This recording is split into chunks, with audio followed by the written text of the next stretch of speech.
This is a limited edition.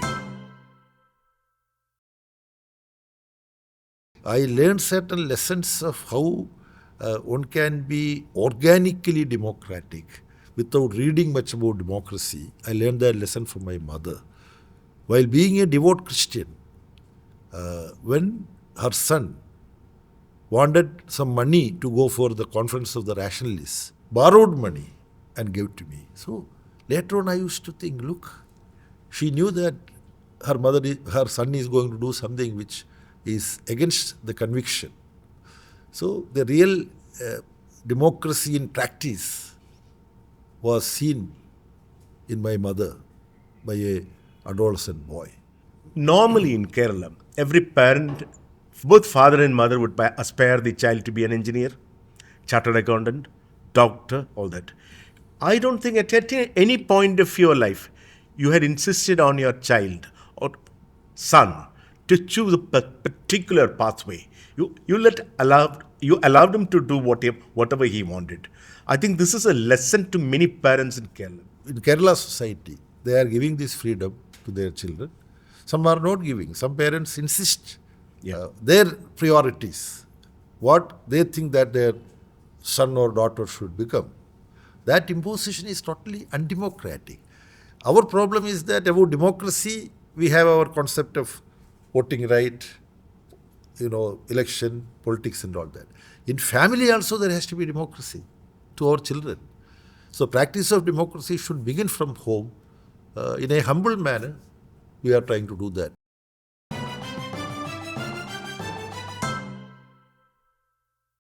Today we sit with Comrade M.A. Baby. He has been a leading light of India's left movement.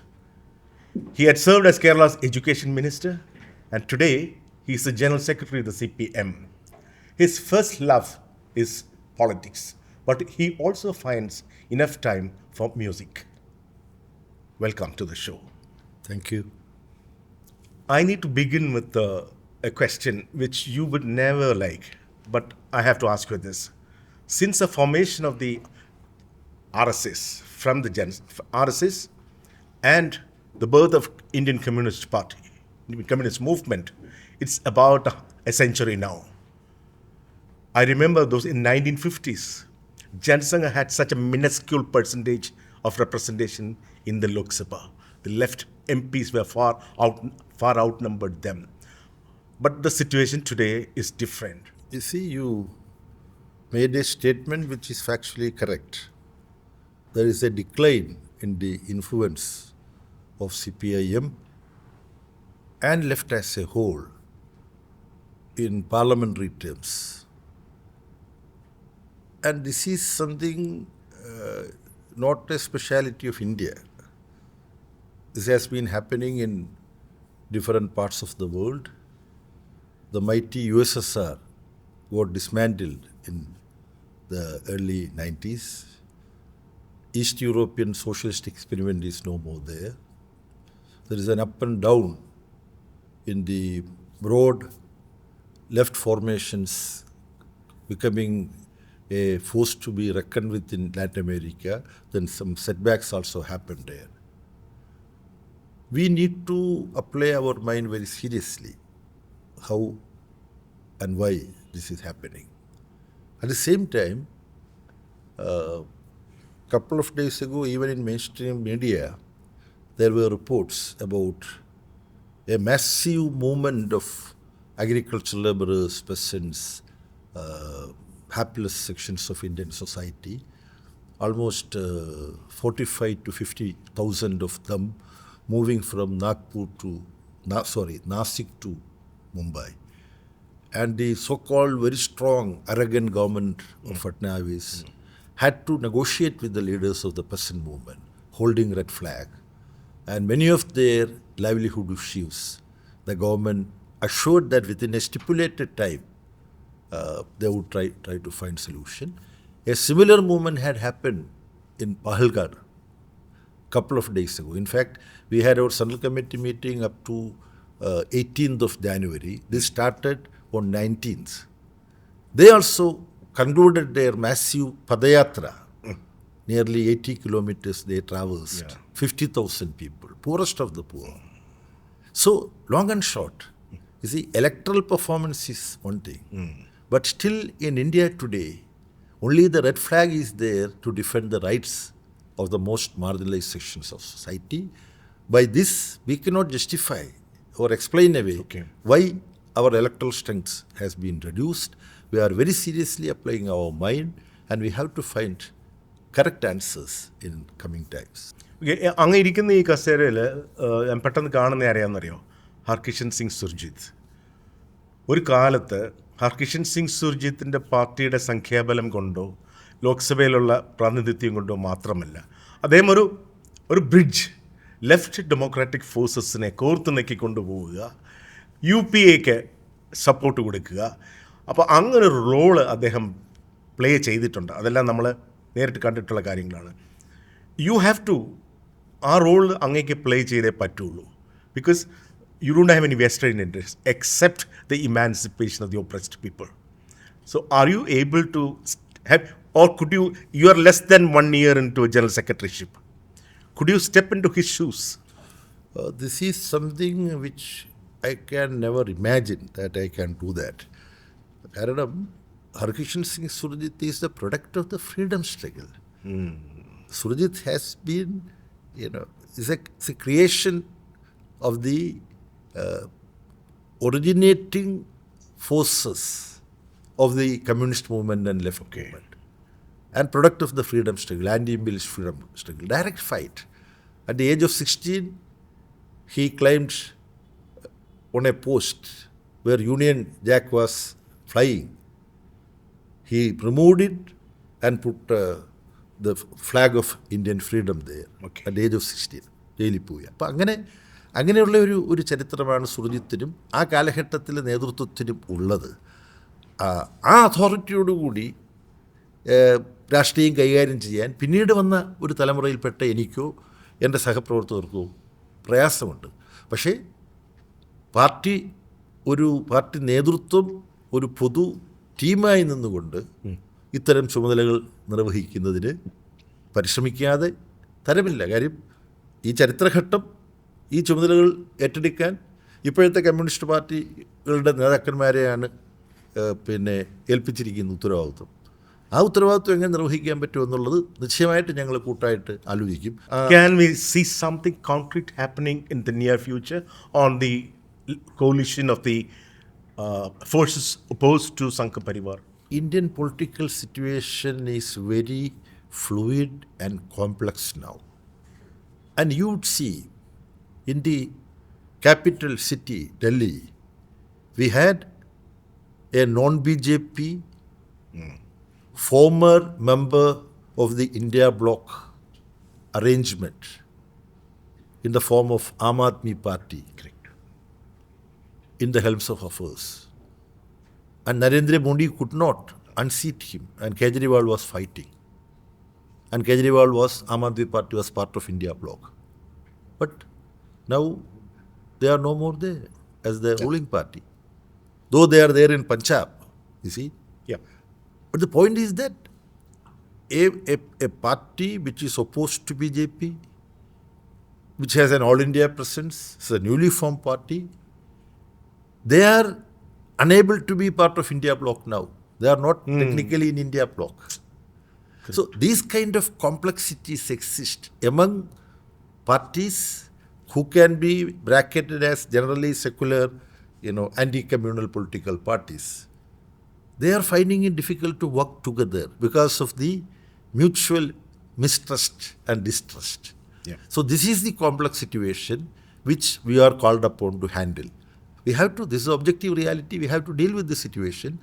Maybe the continuous assault from Narendra Modi government on democratic rights, secularism, constitutional values may force these parties to forget their mutual problems, and they may be compelled to come together, perhaps. No, I need to also bring I need to recall that instance, when you had 43 MPs in the Lok Sabha. Now we have about 4 MPs. From 43 to 4. You supported the UPA government from outside.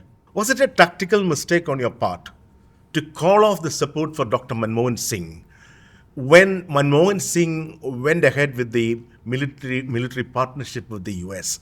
I still remember, you also may know her, Manini Chatterjee, Telegraph correspondent in Delhi. In an interview with Manmohan Singh, Dr. Manmohan Singh said she told him the left may walk out, CPM may walk out.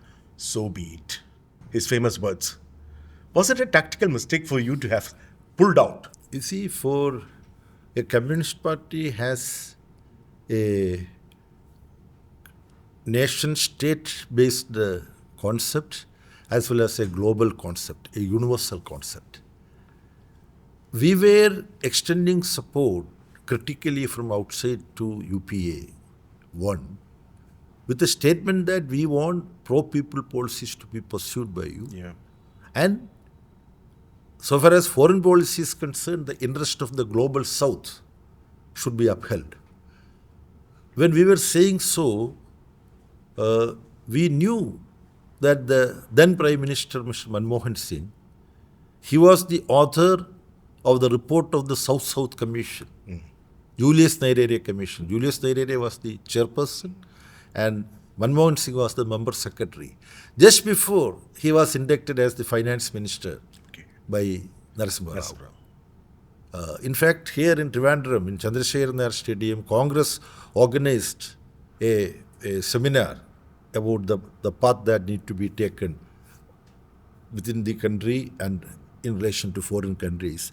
I quoted from South-South report when Manmohan Singh ji was listening. Then I quoted certain sections and requested to know whether Manmohan Singh ji is sticking to that position now. I realized that day that he is a seasoned diplomat also. I see. He did not pay any attention at all to the question pointedly. He generally made a pleasing statement, speech, and in a very humble manner, he speaks. Your question is whether it was wrong on our part to Tactically. Tactically, no. We self-critically later reviewed that we should have clubbed with this issue and livelihood issues of the people. Okay. Increasing unemployment, price rise, distress in the agricultural sector. Along with that, taking a foreign policy which would become India subservient to US imperialism. Okay. We traced that issue alone, 1, 2, 3 agreement. That is how it is known. That was making India a strategic partner under the US, overarching global approach. No communist party worth its name can support such a highly dangerous, pro-imperialist foreign policy. Our shortcoming was that Indian people did not necessarily understand.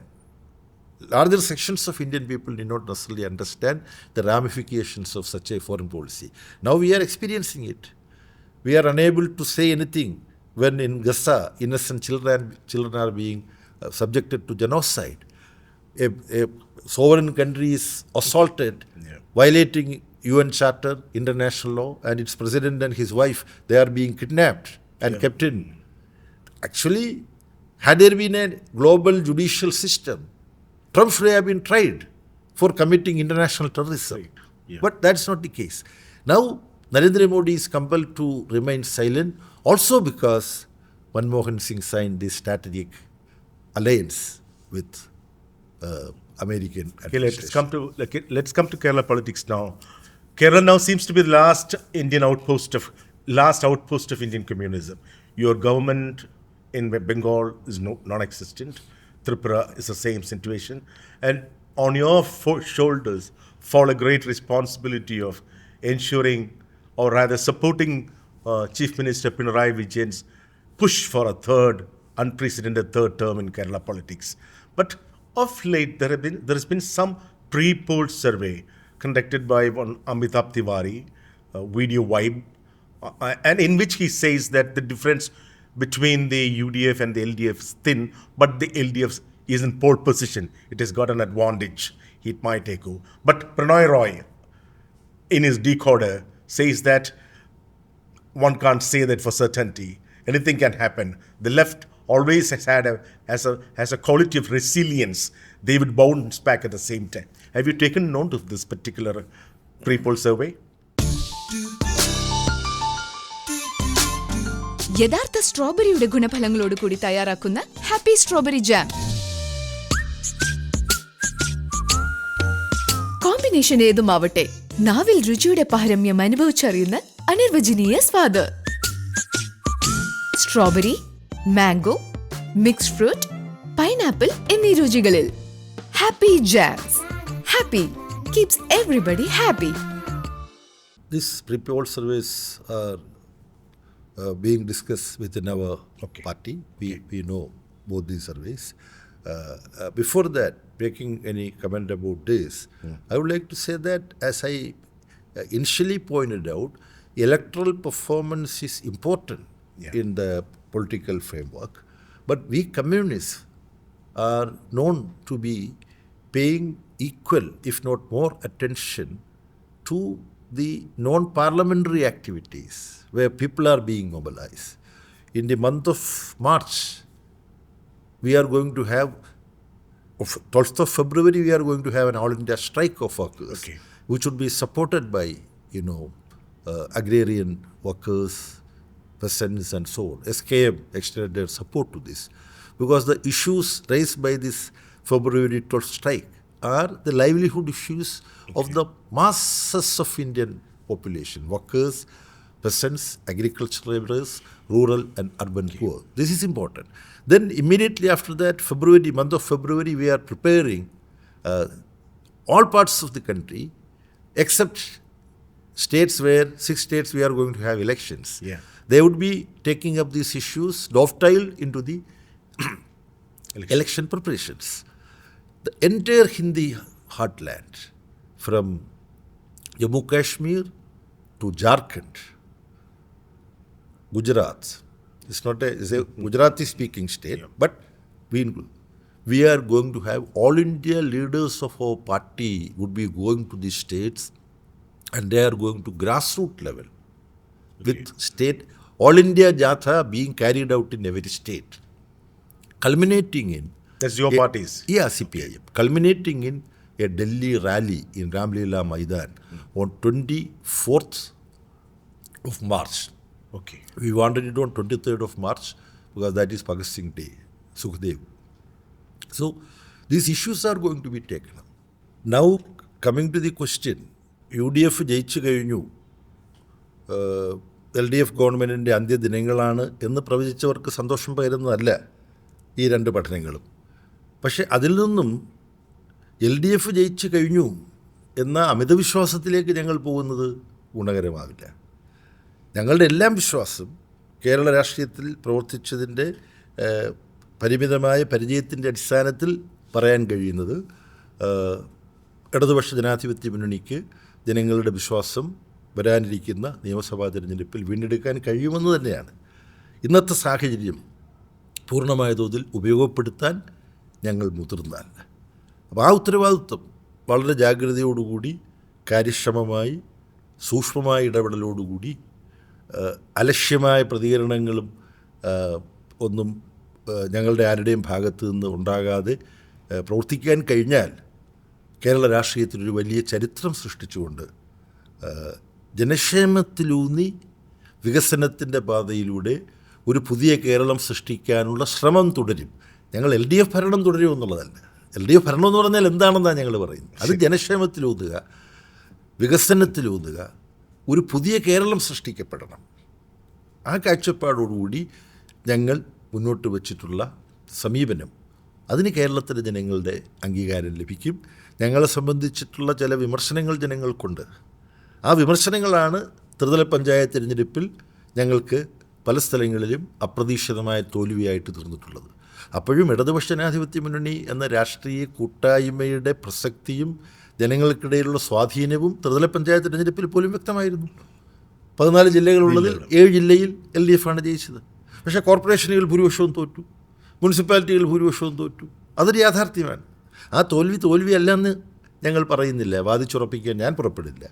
അതേസമയം ഞങ്ങളാകെ തകർന്നു കഴിഞ്ഞു എന്ന് പ്രചരിപ്പിക്കുന്നതും അടിസ്ഥാനരഹിതമാണ്. പിന്നെ ഈ സാഹചര്യത്തിൽ ചോദിക്കാനുള്ളത്, ഞാനൊരു സാധാരണ പുറത്തുനിന്നുള്ള പ്രതിപക്ഷമോ ബാക്കിയുള്ള ആൾക്കാർ പറയുന്ന ഒരു അടച്ചാക്ഷേപം ഞാൻ പറയുന്നില്ല. പക്ഷേ PM Shri program, prime ministers school for rising India എന്ന് പറയുന്ന പ്രോഗ്രാം, അതിൽ ക്യാബിനറ്റിൽ ഡിസ്കസ് ചെയ്യാതെ, സഹപ്രവർത്തകരെ കണക്കിലെടുക്കാതെ, പിന്നെ ലെഫ്റ്റിൽ അതിനെപ്പറ്റി ചർച്ച ചെയ്യാതെ, ലെഫ്റ്റിൻ്റെ നോൺ പൊസിഷൻ എന്ന് പറയുന്നത് പാർട്ടിയുടെ CPIMൻ്റെ സെൻട്രൽ കമ്മിറ്റി NEPയെ തള്ളിക്കളഞ്ഞിട്ടുള്ളൊരു പൊസിഷനായിരുന്നു.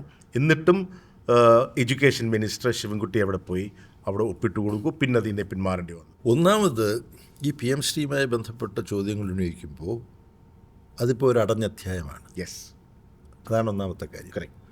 രണ്ടാമത്തെ കാര്യം, ഞാൻ വളരെ ഹൈപ്പോത്തറ്റിക്കലായിട്ടൊരു ചോദ്യം ചോദിക്കുകയാണ്. സാങ്കേതികമായി ഇപ്പോൾ PM ശ്രീ ഒപ്പിട്ടത് അടഞ്ഞ അധ്യായമാകാതിരിക്കുകയാണെന്ന് വെക്കുക. ഓക്കെ, PM ശ്രീയുടെ ഭാഗമായി നടപ്പാക്കണം എന്ന് കേന്ദ്ര ഗവൺമെൻറ് നിർദ്ദേശിക്കുന്ന എന്തെങ്കിലും ഒരു വർഗീയ പാഠ്യപദ്ധതി കേരളത്തിൽ LDF ഗവൺമെൻറ് നടപ്പാക്കുമെന്ന് LDF ഗവൺമെൻറ് ശത്രുക്കൾക്ക് പറയാൻ പറ്റുമോ? ഇല്ല, കഴിയില്ല. ചരിത്ര പാഠപുസ്തകങ്ങളിൽ നിന്ന് NCERTയുടെ പിന്നെ ടെക്സ്റ്റ് ബുക്കുകളിൽ കേന്ദ്രം പലതും മാറ്റി അത് അച്ചടിച്ച് കേരളത്തിലെ NCERT സിലബസ് പിന്തുടരുന്ന സ്കൂളുകളിൽ വിതരണം ചെയ്ത് അത് പഠിപ്പിക്കണമെന്ന് പറഞ്ഞാലാണ് ശിവൻകുട്ടി. ഇനി വാദത്തിന് വേണ്ടി ഒരു വലിയ ഒരു വാദത്തിന് വേണ്ടി എന്ന് പറഞ്ഞു പോലും പറയാൻ പാടില്ലാത്തൊരു കാര്യം ഞാൻ പറയുകയാണ്. ഞങ്ങൾ CPM ഈ RSSൻ്റെ വർഗീയ പരിപാടി പാഠ്യപദ്ധതി ഇവിടെ നടപ്പാക്കാമെന്ന് തീരുമാനിച്ചു എന്ന് വെക്കുക. ശരി, കേരളം സമ്മതിക്കൂ? അത് നിങ്ങൾ സമ്മതിക്കൂ? മാധ്യമങ്ങൾ സമ്മതിക്കൂ? ആരും സമ്മതിക്കില്ല. കറക്റ്റ്. കാരണം അതാണ് കേരളം. ആ കേരളം ഉണ്ടാക്കിയത് ഇടതുപക്ഷം കൂടിയാണ്. നവോത്ഥാന പ്രസ്ഥാനമാണ്, ഇടതുപക്ഷമാണ്, കമ്മ്യൂണിസ്റ്റ് പാർട്ടിയാണ്. അപ്പോൾ ഇതെന്ന് പറഞ്ഞാൽ ഒരു പ്രത്യേക സാഹചര്യത്തിൽ സംഭവിക്കുന്നത് ഇപ്പോൾ അടഞ്ഞധ്യായമായി മാറ്റിവെച്ചിരിക്കുന്നു. അപ്പോൾ അത് സംഭവിച്ചിരുന്നുവെങ്കിൽ ഇതിൻ്റെ എന്തെങ്കിലും ഒരു വർഗീയ ഉള്ളടക്കം ഇവിടെ വരുമായിരുന്നു എന്ന് ആശങ്കപ്പെടുന്നവർ വസ്തുതകൾ കേരളം എന്താണെന്ന് മനസ്സിലാക്കാത്തവരാണ്. കേരളത്തിൽ നടക്കില്ലത്. ഒരു BJP ഗവൺമെൻറ് കേരളത്തിൽ വന്നാൽ ഇത് നടപ്പാക്കാൻ പറ്റില്ല. പാർട്ടിയുടെ ഈ ഗവൺമെൻറ്റിൻ്റെ തിരിച്ചുവരവിനെ പറ്റി, ഗവൺമെൻറ്റല്ലോ മിനിസ്ട്രിയുടെ തിരിച്ചുവരവിനെ പറ്റി, നെക്സ്റ്റ് മിനിസ്ട്രി ഫോം ചെയ്യുന്നതിനെ പറ്റി വളരെയേറെ ശുഭാപ്തി വിശ്വാസത്തോടുകൂടി പറയും. അത് അങ്ങ് വളരെ ഉദാത്തമായിട്ട് പറയുന്ന ഈ കാര്യങ്ങളുണ്ട്. ജനങ്ങളുമായിട്ടുള്ള സമ്പർക്കം, അവരുമായിട്ട് ചർച്ച ചെയ്യുക, അവർക്ക് അഭിപ്രായങ്ങൾ രേഖപ്പെടുത്താനുള്ള അവസരങ്ങൾ കൊടുക്കുക. അല്ല, ഇത്രയും സുതാര്യതയുണ്ടെങ്കിൽ KK രാഗേഷ് അങ്ങനൊരു സ്റ്റേറ്റ്മെൻറ്റ് വാട്ട് പ്രിവെൻറ്റ്സും ഞാൻ കാണിക്കുകയല്ല, നിങ്ങളെ അക്കൗണ്ട്സ് ഞാൻ കാണിക്കുകയല്ല എന്ന് പറയും, then we tend to suspect there is something to hide. അങ്ങനൊരു ആക്ഷേപം വരത്തില്ലേ? യഥാർത്ഥത്തിൽ അത് KK രാഗേഷ് പറയുമ്പോൾ ഞാനാണെങ്കിൽ ആ സ്ഥാനത്ത് പറയുമായിരുന്നു. ഇപ്പോൾ പറയാം, ഇത് യഥാർത്ഥത്തിൽ CPIMൻ്റെ ഒരു നിശ്ചിത തുകയ്ക്ക് മുകളിലുള്ള, എനിക്ക് തോന്നുന്നു 20,000, അതിന് മുകളിലുള്ളതെല്ലാം പാർട്ടി പിന്നെ ഇലക്ഷൻ കമ്മീഷന് ഫയൽ ചെയ്യുന്നുണ്ട്, ഇൻകം ടാക്സ് വകുപ്പിന് ഫയൽ ചെയ്യുന്നുണ്ട്, ബ്രാഞ്ചുകൾ ശേഖരിക്കുന്നതടക്കം. അതിന് താഴെയുള്ള തുക അതത് പാർട്ടി കമ്മിറ്റികളിൽ സമയബന്ധിതമായി കൃത്യമായി കണക്ക് അവതരിപ്പിക്കാൻ പാർട്ടിയിൽ വ്യവസ്ഥയുണ്ട്.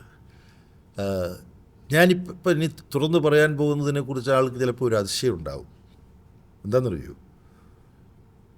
ഈ പിന്നെ കുഞ്ഞകൃഷ്ണൻ പയ്യന്നൂരിൽ ഇത് സംബന്ധിച്ച് പ്രതികരിക്കുന്നത് എനിക്ക് ഓർമ്മയുണ്ട്. 23-ാം തീയതിയാണ് ഓർക്കാൻ കാരണം അന്ന് സംസ്ഥാന സെക്രട്ടേറിയറ്റ് ഉണ്ടായി. ശരി, സംസ്ഥാന സെക്രട്ടേറിയറ്റ് നടന്ന ദിവസമാണ്.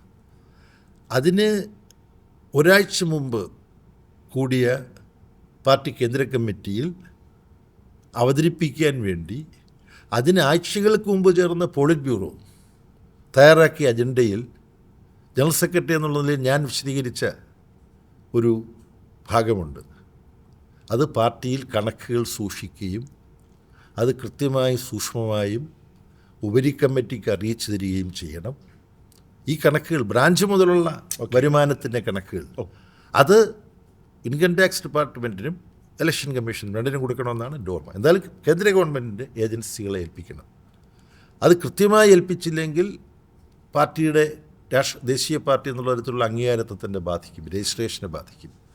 ഇത് ഒരു 1.5 മാസം മുമ്പാണ് ഞങ്ങൾ PB ചർച്ച ചെയ്തത്. എന്നിട്ട് ജനുവരി 16 തൊട്ട് 18 വരെ ചേരുന്ന കേന്ദ്ര കമ്മിറ്റിയിൽ ഇത് ഞാൻ അവതരിപ്പിച്ചു, ഞാൻ വിശദീകരിച്ചു. മുമ്പ് ഞങ്ങൾക്ക് പോളിറ്റ് ബ്യൂറോയിൽ തന്നെ ഫൈനാൻസ് കമ്മിറ്റിയുണ്ട്. ഇസ്ലാമേന്ദ്രൻ പിള്ള PB മെമ്പറായിരുന്ന കാലത്ത് ഈ ഫൈനാൻസ് കമ്മിറ്റിയുടെ ചുമതല SRP ആണ് നിർവഹിച്ചുകൊണ്ടിരുന്നത്. ഈ കണക്കുകൾ സൂക്ഷിക്കുന്നതിനെക്കുറിച്ച്, കൃത്യമായും സത്യസന്ധമായി കണക്കുകൾ സൂക്ഷിക്കുന്നതിനെക്കുറിച്ച് സ്റ്റേറ്റുകളിൽ പോയി SRP സംസാരിച്ചിട്ടുണ്ട്. ഞങ്ങൾ അപ്പോൾ ഈ കണക്കുകളെ സംബന്ധിച്ചിടത്തോളം CPIMൻ്റെ സ്ഥിതി ഇതിനേക്കാൾ കൂടുതൽ ഞാൻ വിശദീകരിക്കേണ്ടതില്ല. നിശ്ചിത സമയത്തിനുള്ളിൽ സ്റ്റേറ്റ് കമ്മിറ്റിയിൽ കണക്കുകൾ അവതരിപ്പിക്കുന്നുണ്ട്, കേരള സംസ്ഥാന കമ്മിറ്റിയുടെ, ജില്ലാ കമ്മിറ്റികളിൽ അവതരിപ്പിക്കണം, ഫൈനാൻസ് കമ്മിറ്റിയുണ്ട്, അവരിത് അവതരിപ്പിക്കണം. മറ്റു പാർട്ടികളെപ്പോലെ കണക്കില്ലാത്തതോ അല്ലെങ്കിൽ കള്ളപ്പണം സൂക്ഷിക്കുന്നതൊന്നുമായിട്ടുള്ള ഏർപ്പാട് CPIMനെ സംബന്ധിച്ചിടത്തോളം ഇല്ല. പിന്നെ രാകേഷ് പറഞ്ഞത് പത്രസമ്മേളനത്തിൽ വെച്ച് നിങ്ങൾ ആവശ്യപ്പെടുന്നതനുസരിച്ച് കണക്കെല്ലാം നിങ്ങളുടെ മുമ്പിൽ അവതരിപ്പിക്കാൻ കഴിയില്ല എന്ന് മാത്രമേ രാകേഷ് പറഞ്ഞതിന് അർത്ഥമുള്ളൂ. ഇതൊന്നും സ്വകാര്യമായി ആരും കാണാതെ സൂക്ഷിച്ചു വെക്കുന്ന കണക്കല്ല കമ്മ്യൂണിസ്റ്റ് പാർട്ടിക്കുള്ളത്. ഇത്രയും സംസാരിച്ച് ശബരിമല പറയാതെ അങ്ങ് പോകുന്നത് ശരിയല്ല. അങ്ങ് രണ്ട് നേതാക്കന്മാർ, പത്മകുമാറൊക്കെ നമ്മൾ അസംബ്ലിയിലുള്ള സമയത്ത് പത്മകുമാറിനെ കണ്ടിട്ടുണ്ട്. ഇങ്ങനെയൊക്കെയുള്ളൊരു പതനത്തിൽ ചെന്ന് അദ്ദേഹം വീഴുമെന്ന് ഒരിക്കലും നമ്മൾ വിചാരിച്ചിട്ട്. ഇവർ വാസ്തവത്തിൽ ഇങ്ങനെ സീരിയസ് ആയിട്ട് അന്വേഷിക്കുന്നത്, സ്പെഷ്യൽ ഇൻവെസ്റ്റിഗേഷൻ ടീം അന്വേഷിക്കുന്ന സമയത്ത് പാർട്ടി എന്തെങ്കിലും ഒരു നടപടി ഇന്ന കാര്യത്തിൽ എടുക്കേണ്ടതായിട്ടുണ്ടോ? ഇല്ലേ? അതിൽ ആദ്യത്തെ കാര്യം, ഈ കേരള സംസ്ഥാന ഗവൺമെൻറ്റിൻ്റെ പോലീസിലെ സ്പെഷ്യൽ ഇൻവെസ്റ്റിഗേഷൻ ടീമാണ്, പ്രത്യേക അന്വേഷണ സംഘമാണ് ഹൈക്കോടതിയുടെ മേൽനോട്ടത്തിൽ ഈ അന്വേഷണം നടത്തിക്കൊണ്ടിരിക്കുന്നത്. പിണറായി വിജയൻ മുഖ്യമന്ത്രി മാത്രമല്ല ആഭ്യന്തരമന്ത്രിയുമാണ്. പൊളിറ്റിക്കലായിട്ട് ഇതിനകത്ത് തീരുമാനമെടുക്കേണ്ടതുണ്ട്. CPIMൻ്റെ ഒരു ആഭ്യന്തരമന്ത്രി എടുക്കുന്ന സമീപനം മറ്റേത് പാർട്ടിയുടെ ആഭ്യന്തരമന്ത്രി എടുക്കുന്ന സമീപനത്തിൽ നിന്ന് വ്യത്യസ്തമാണ്. എന്ന് പറഞ്ഞാൽ, നിങ്ങൾ അന്വേഷണം അതിൻ്റെ വഴിക്ക് പഴുതടച്ച് നടത്തണം. നിങ്ങളുടെ അന്വേഷണത്തിൽ സംശയം ആരെ സംബന്ധിച്ച് തോന്നുന്നു അവരെല്ലാം കുറിച്ച് അന്വേഷിക്കണം. തക്ക നടപടികൾ നിങ്ങൾക്ക് കൈക്കൊള്ളാം. അതുകൊണ്ടാണല്ലോ ഈ ത്രിതല പഞ്ചായത്ത് തിരഞ്ഞെടുപ്പ് ഒക്കെ വരാനിരിക്കുന്ന സമയത്ത് CPIMൻ്റെ MLA ആയിരുന്ന, ജില്ലാതല നേതാവായിരുന്ന ആളെല്ലാം പിടിച്ച് ജയിലിടാൻ SITക്ക് കഴിഞ്ഞത്. അങ്ങനെയുള്ള കാര്യങ്ങളൊക്കെ ആയിട്ട് നീങ്ങുമ്പോൾ ആഭ്യന്തരമന്ത്രിയോട് അന്വേഷണ സംഘത്തിൻ്റെ പ്രതിനിധികൾ പറയുമല്ലോ, സാർ ഇങ്ങനെ അന്വേഷിച്ചപ്പോൾ ഇങ്ങനെയൊക്കെ ചില കാര്യങ്ങൾ കാണുന്നുണ്ട്, അപ്പോൾ ഞങ്ങൾ നീങ്ങാമല്ലോ. പിന്നെന്താണെന്നല്ലേ പിണറായി വിജയൻ പറഞ്ഞിട്ടുള്ളൂ. അതുകൊണ്ടല്ലേ, അതല്ലാതെ എന്തെങ്കിലും ഒരു ഉദ്ദേശം പിണറായി ഇന്ന് പോയെങ്കിൽ നിങ്ങളെപ്പോലുള്ള സൂക്ഷ്മ ദൃക്കുകളായിട്ടുള്ള പത്രലേഖകരത് തപ്പിയെടുക്കുമല്ലോ. അങ്ങനെ തപ്പിയെടുക്കുമെന്നുള്ളത് കൊണ്ടല്ല. പിന്നെ ചോദ്യം, കാതലായിട്ടുള്ള ചോദ്യം, ഈ അറസ്റ്റ് ചെയ്ത് ജയിലിൽ കിടക്കേണ്ടി വന്നിട്ട് എന്തുകൊണ്ട് നിങ്ങളൊരു നടപടിയെടുത്തില്ല? ഇപ്പോൾ പത്മകുമാറിന് അദ്ദേഹം ദേവസ്വം ബോർഡ് ചെയർമാനായിരിക്കുമ്പോൾ പുലർത്തേണ്ടിയിരുന്ന ജാഗ്രത പുലർത്താത്തത് നിമിത്തം ഇവർക്ക് ഈ കുറ്റം ചെയ്യാനുള്ള സാഹചര്യമുണ്ടായി എന്നുള്ളതാണെങ്കിൽ ഡെറിലിഷൻ ഓഫ് ഡ്യൂട്ടിയാണ്. അയാൾ കാണിക്കേണ്ട കരുതൽ കാണിച്ചില്ല. അപ്പോൾ അതിനുള്ള ശിക്ഷയെ പുള്ളിക്ക് കൊടുക്കേണ്ടതുള്ളൂ. അത് ചാർജ് ഷീറ്റ് സമർപ്പിക്കുമ്പോഴാണ് വ്യക്തമാകുക. അതിനപ്പുറം പുള്ളിക്ക് ഉത്തരവാദിത്വം ഉണ്ടെങ്കിലോ ഉണ്ടാവില്ലെന്നാണ് ഞാൻ കരുതുന്നത്. കാര്യം എനിക്കും അറിയാം പത്മകുമാറിൻ്റെ. ഇനി അഥവാ ഉണ്ടായാലോ, നമുക്ക് ആരുടെയും ഉള്ളു തുറന്നു നോക്കാൻ ഉപായം ആരും തന്നിട്ടില്ല എന്ന് കവിതയുണ്ടല്ലോ. അപ്പം ചാർജ് ഷീറ്റ് സമർപ്പിക്കുമ്പോഴാണ് ഇത് സംബന്ധിച്ച് ഇതുപോലുള്ളൊരു കേസിൽ വ്യക്തതയുണ്ടാവുക. അദ്ദേഹത്തിന് സ്വാഭാവിക നീതി കൊടുക്കേണ്ടതുണ്ട്. ചിലർ പറയുന്നത് അദ്ദേഹത്തിന് സ്വാഭാവിക നീതി കൊടുക്കുന്നതാണോ പ്രധാനം, അതോ പാർട്ടിക്ക് ജനങ്ങളുടെ മുമ്പിൽ പറഞ്ഞു നിൽക്കാൻ, പാർട്ടിയുടെ സൽപ്പേര് സംരക്ഷിക്കാൻ വേണ്ടി ഒരു പ്രതീകാത്മകമായ നടപടിയും എടുത്തുകൂടായിരുന്നു നിങ്ങൾക്ക് എന്നെല്ലാം ചോദിക്കുമ്പോൾ കുറച്ച് ആശയക്കുഴപ്പം ജനങ്ങൾക്കിടയിൽ ഉണ്ടാവുമെങ്കിൽ പോലും പാർട്ടി ഒരാൾക്ക് ലഭിക്കേണ്ട സ്വാഭാവിക നീതി കൊടുക്കുന്നതിന് ഉറച്ചു നിന്നു. അതിൻ്റെ ഫലമായി കുറേ ആളുകൾക്കിടയ്ക്ക് പാർട്ടിയെ സംബന്ധിച്ച് ജയിലിൽ പോയിട്ടും അയാളെ സംരക്ഷിക്കുന്നല്ലോ എന്നെല്ലാം പറഞ്ഞ് മറ്റു ചിലരുടെ ഉദാഹരണമൊക്കെ ആയിട്ട് തട്ടിച്ച് അവതരിപ്പിക്കുന്നതിൻ്റെതായ ഒരു പ്രയാസം പാർട്ടിക്ക് അഭിമുഖീകരിക്കേണ്ടി വന്നിട്ടുണ്ട്. പാർട്ടി എടുത്ത ഇപ്പോഴത്തെ നിലപാടിൻ്റെ പിന്നിലുള്ള യുക്തി ഞാനീ പറഞ്ഞതാണ്. Personal question, when you were a boy, quite young, you used to be an altar boy. And from there, this metamorphosis, from an altar boy to a thoroughbred Marxist. What was the crucial moment when you realized that being at the altar going to the seminary possibly. An altar boy graduates and goes to the seminary. You did not choose any of that path. What made you turn like this? Is this revolutionary thing has it been ingrained in your what do you call parentage? Yeah, my father was a high school headmaster. He always maintained a progressive approach. He was not a member of the Communist Party, but he had personal friends as many communist leaders. Then my eldest brother was in the Students' Federation. Then my mother was a devout Christian. So every Sunday, being the eighth son, the youngest son, my mother used to be, every mother would be affectionate to all the children, but the youngest one would be more affectionate. So she used to take me, and somehow I became an altar boy. While being an altar boy, I used to read also all types of books. Then I happened to read one book by M.C. Joseph, a very famous rationalist. Another book by Kuttipuzha Krishnapilla, a Marxist rationalist, Kuttipuzha Krishnapilla. The questions they have raised in their book forced me to think about, the way in which religion functions, the concept of God and all that. Then I became a rationalist. I became active in the rationalist movement. Okay. I went to Ernakulam to participate in a state conference of rationalist organizations. Was your mother aware of all these things? പ്രകൃതി വിഭവങ്ങൾ happy രുചിക്കൂട്ടുകൾ ചേർത്ത് പരമ്പരാഗത രീതിയിൽ തയ്യാറാക്കിയ തനിനാടൻ happy അച്ചാറുകൾ. കൃത്രിമ രുചിയോ നിറമോ ചേർക്കാതെ തികച്ചും പരിശുദ്ധം. Mixed vegetable, tender mango, ginger, garlic, dates, cut mango, lemon എന്നീ രുചികളിൽ Happy pickles. Happy keeps everybody happy. Interestingly, I was wondering whether I should refer to that or not. I learned certain lessons of how one can be organically democratic without reading much about democracy. I learned that lesson from my mother. While being a devout Christian, when her son wanted some money to go for the conference of the rationalists, though she didn't have money with her, ours were not a very affluent family, because my father, though a high school headmaster, did not save money. Every month, whatever comes as salary, he would spend. In a way, a peculiar type of socialist. Okay. So my mother went to the neighborhood, borrowed money, and gave to me. So later on, I used to think, look, she knew that her son is going to do something which is against the conviction. So the real democracy in practice was seen in my mother by a adolescent boy. In the rationalist conference, Comrade P. Govindapilla came and made a speech. There he differentiated rationalist movement and Marxist movement.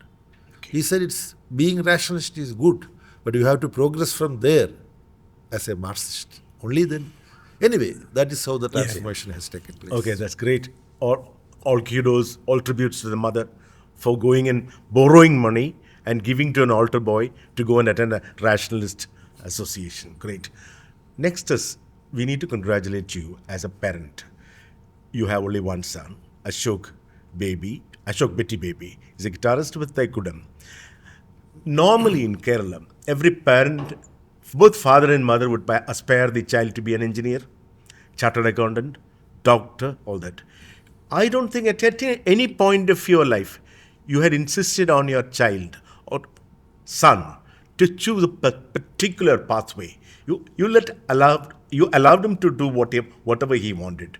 I think this is a lesson to many parents in Kerala, where, at the end of every academic year, some 30 to 40% of the students in engineering colleges fail. And there's a huge overhang in Kerala society. It's a huge problem. So that your example is worthy of emulation. You see, I did not do things which my parents wanted. My mother wanted me to be a government servant with a regular income and a normal. All my other three brothers who I saw as a child. Other four brothers I could not see. Four, I could see them, they died. All my three elder brothers got appointment as PSC selected, employees. My mother insisted me to go and write PSC exams and all that. I politely,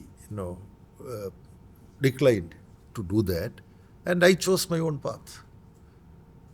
Having done that myself, how can I insist that my son should not have the freedom to decide what he should be? And not only me, I think your son also is into music, his own band. Yeah. In Kerala society, they are giving this freedom to their children. Some are not giving. Some parents insist their priorities, what they think that their son or daughter should become. That imposition is totally undemocratic. Our problem is that about democracy, we have our concept of voting right, election, politics and all that. In family also there has to be democracy to our children. So practice of democracy should begin from home. In a humble manner, we are trying to do that. Not only me, Betty also is of the same view. Another thing that baffles me is about how left politicians are able to manage their affairs. You have to make both ends meet.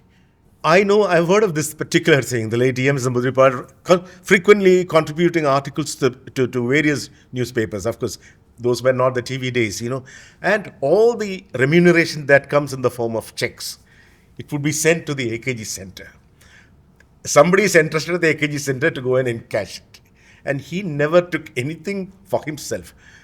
This is a very laudable example because you're not bothered about the assets. You're not bothered about any acquisition of assets, nothing.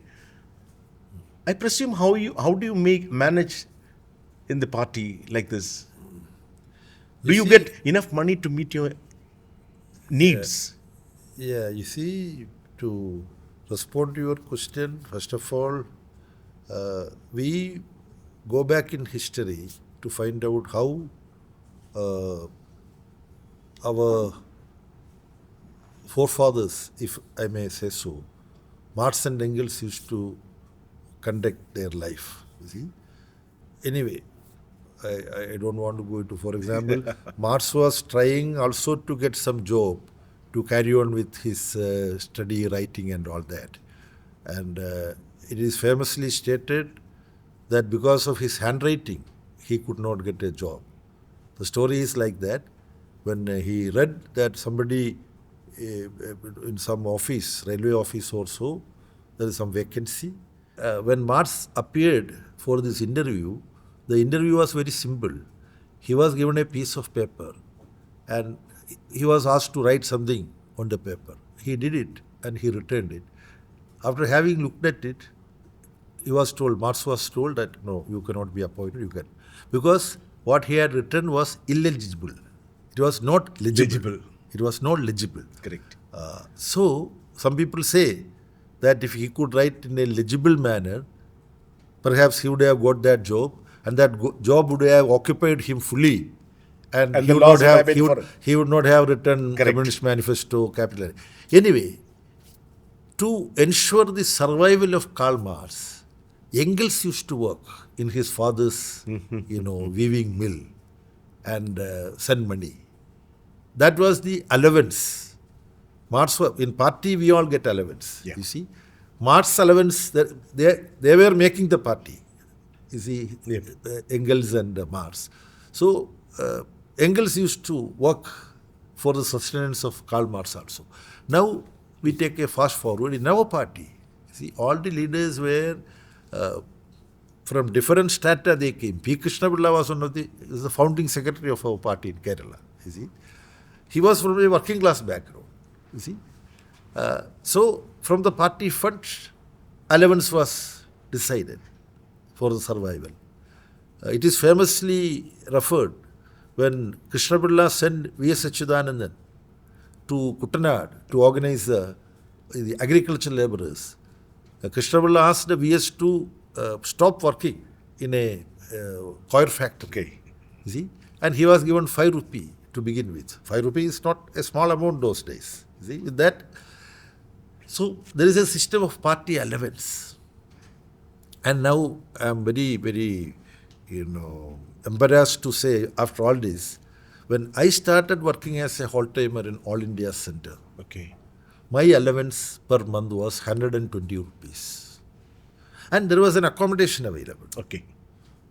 And this 120 rupees was enough for buy soap to wash our clothes, toothpaste, brush and all that every month. When some comrades become members of assembly or parliament, the income originally goes to the party for everybody. Then party gives you an allowance. Okay. But in practice, minus your allowance, rest goes as levy. Levy. Yeah. Now as a XMB, Yeah. I get some, only Betty knows what it is. But I know 21,000 rupees or so every month goes to party as the party levy. Okay. Some people say that you take some money and give the rest to party. I would say no. The entire money belongs to party and they give me an allowance. Those who are not people's representatives, never. Most of the party members could never get an opportunity to be people's representatives. If they are recruited as a whole-timer, Yeah. they will be given a fixed allowance. It can be 7,500, 10,000 or 12,000 generally. It's only for subsistence. This system is there in the party. We have had a very interesting conversation. It is a very freewheeling conversation. Comrade Baby insisted that he would sit only for the maximum for half an hour. But I think, we try to probe certain aspects of his life, of his politics, of the grand ideas that he has. And at the end, the way he lives, the lived realities of Comrade Baby, the money that he has to spend, all these things are part of a education for all of us. Thank you. Thank you. Till we meet again, John Mary.